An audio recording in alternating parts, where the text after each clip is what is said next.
प्रधानमंत्री नरेंद्र मोदी ने राज्यसभा में किसानों और किसान आंदोलन को लेकर कई सारी बातें कही हैं। सबसे पहले उन्होंने अपील की है कि किसान आंदोलन छोड़ें और जिस तरह से आंदोलन में बुजुर्ग बैठे हैं उसको लेकर वो उन्होंने चिंता जाहिर की है। मेरे साथ किसान नेता सतनाम सिंह साहनी, उनसे बात करते हैं। सर, ये बताइए कि आज प्रधानमंत्री ने राज्यसभा में अपील की है कि किसान अपना आंदोलन छोड़ें, इस पर क्या कहना है? देखिए, जे देश के माननीय प्रधानमंत्री जी ने जो किसान आंदोलन में बारे में कुछ बोला है तो अच्छी बात मानते हैं हम उनको। हम लंबे समय से आंदोलन करते हैं। माननीय प्रधानमंत्री जी ने बहुत लंबे समय से इग्नोर किया है किसान आंदोलन को। हम अपील करते हैं माननीय प्रधानमंत्री के साथ को तुरंत मीटिंग बुलाएं। किसान जथेबंदियों के आगू उनके साथ जाके मीटिंग करने के लिए हम तैयार हैं। हम तो चाहते हैं कि सुबह मीटिंग बुलाएं। माननीय प्रधानमंत्री सुबह मीटिंग में हमको बुलाएं। सभी जथेबंदियां जाने के लिए तैयार हैं। हम अपना पक्ष रखेंगे और उनका सुनेंगे। जो हमारी ठीक बात होगी वो मानी जाए, जो उनकी ठीक होगी वो हम मानने के लिए पाबंद हैं। हम देश के नागरिक हैं। देश का जो अन्नदाता है उसका देश के डेवलपमेंट में बहुत कंट्रीब्यूशन है। लेकिन हमको दुखद बात यह है कि लंबा समय बीतने के बाद पहले तो सरकार ने इग्नोर किया, फिर बदनाम किया, जबकि सरकार का जो किसानों का आंदोलन है पूरा पीसफुली चल रहा है, लंबे समय से चल रहा है। हमको दुख इस बात का है कि माननीय जो खेती मंत्री है तोमर जी, उन्होंने पार्लियामेंट में खड़कर किसान आंदोलन के बारे में नेगेटिव बातें की है कि हमारे इन तीनों बिलों में कुछ भी माड़ा नहीं है।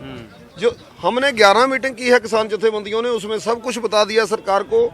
यदि इसमें कुछ काला नहीं है, जब कोई एतराज योग नहीं है, हम सरकार से डिमांड करते हैं कि जब सभी ढांचा जब सभी कुछ अच्छा चलता था पहले तो मंडियां है, एमएसपी है, तो इसको नवे एक्ट को लाने की जरूरत क्या थी भाई? कोविड-19 के दौर में जब इमरजेंसी लगी थी, दफा 44 लगी थी, यदि आप इन बिलों को ना लाते ना तो किसान परेशान होता, ना हमारा 200 फार्मर की डेथ होती, हमारा अरबों रुपए का नुकसान फार्मर का हो गया।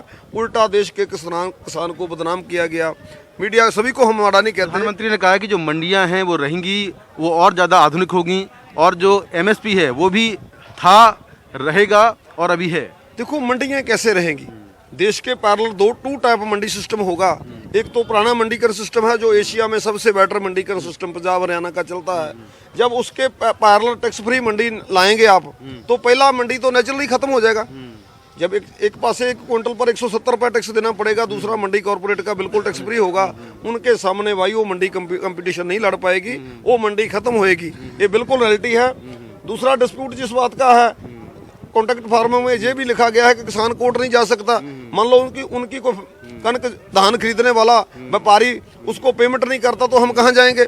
इस एक्ट में बहुत सी खामियां है। ये देश के जो संघीय ढांचा है उसको भी इग्नोर किया गया है। स्टेट का सब्जेक्ट है एग्रीकल्चर। हमारी कंट्री बहुत बड़ी कंट्री है। ये अलग अलग स्टेट की अलग अलग जोग्राफिकल कंडीशन है। माननीय प्रधानमंत्री जी से हम निम्रता से अपील करते हैं कि लाखों किसान। फिर माननीय मंत्री जी ने ये भी बोला है कि सिर्फ पंजाब आंदोलन कर रहा है। ये पार्लियामेंट की सदन की मर्यादा का उन्होंने अपमान किया है। पहले माननीय अपनी मंत्री जी को माफी मांगनी चाहिए। हम नरेंद्र मोदी जी से अपील करते हैं कि वो मीटिंग बुलाएं। हम मीटिंग के लिए जाने के लिए तैयार हैं। यदि तो तोमर जी ने जो बातें बताई है यदि वो ठीक हो तो हम आंदोलन वापस लेंगे।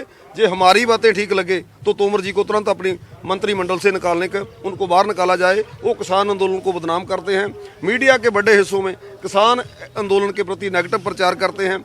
आप जानते हैं जो परसों भारत बंद हुआ था, जो चक्का जाम आंदोलन है वो पंजाब, हरियाणा, यूपी, कर्नाटक, केरला, बंगाल, बिहार सभी राज्यों में हुआ है। देश के संवैधानिक ओहदे पे बैठे मंत्री लोग ये बता रहे हैं ये तो कल पंजाब आंदोलन करता है। ये झूठ है, ये सरासर झूठ है। इसको रोकने के लिए तुरंत कदम उठाए जाएं। अभी भी आपकी यही मांग है कि कृषि कानून रद्द हों या जो सुधार हैं वो हो जाएं, तो उस पर तैयार हैं आप लोग? देखो, हम कृषि कानूनों को रद्द करने की मांग करते हैं, अपील करते हैं, उसी के लिए आंदोलन करते हैं। माननीय प्रधानमंत्री जी तुरंत मीटिंग बुलाए। हम उनको जाके बताएंगे, किसान जो नेता हैं सभी जाकर बताएंगे कि तोमर जी के साथ तो हमने 11 बारी बता दिया, अब उसका कोई फायदा नहीं। ये 11 मीटिंगों को आज भी खेती बाड़ी मंत्री बिल्कुल मतलब गैर जिम्मेवारी वाली बयान करते हैं। कोई उनके साथ मीटिंग करने का कोई फायदा नहीं होगा। माननीय प्रधानमंत्री जी तुरंत मीटिंग बुलाए, वो देश के मुखी हैं और समस्या का हल करें। उन्होंने ये भी कहा है कि सिख धर्म ने इस देश के लिए बहुत कुछ किया है और सिख धर्म पर उन्हें गर्व है। देखो, ये देश सभी धर्मों का साझा है। हम सभी धर्मों की तारीफ करते हैं। सभी धर्मों ने कंट्रीब्यूट किया है। सिखों ने भी किया है। सिखों ने इसलिए ज्यादा किया कि उनकी गिनती कम है, देश में परसेंटेज थोड़ी है, लेकिन कुर्बानियों में उनका योगदान बहुत ज्यादा है। हम तो सभी धर्मों का सत्कार करने वाले लोग हैं। इस देश में सभी धर्मों का सत्कार होना भी चाहिए, उनमें सिख भी शामिल है। हम तो जो एजिटेशन लड़ते हैं किसी धर्म का नहीं है, ये हमारी किसानी का आंदोलन है, उसमें सिख भी है, हिंदू भी है, मुस्लिम भी है, ईसाई भी है, सभी धर्मों है, बुद्ध जैनी भी किसान हो सकता, सभी धर्मों का साझा आंदोलन है, ये देश भी सभी का साझा है, इसी तरह कायम रहना चाहिए भाईचारा। बिल्कुल। तो ये किसान नेता सतनाम सिंह साहनी हैं, जिनका कहना यह है कि प्रधानमंत्री एक मीटिंग बुलाएं और इस मीटिंग में तमाम किसान नेता जाएंगे जो कि अपनी बात प्रधानमंत्री के सामने रखेंगे। सिंघू बॉर्डर से कैमरामैन सचिन गुप्ता के साथ मैं मुकेश सिंह, NDTV इंडिया।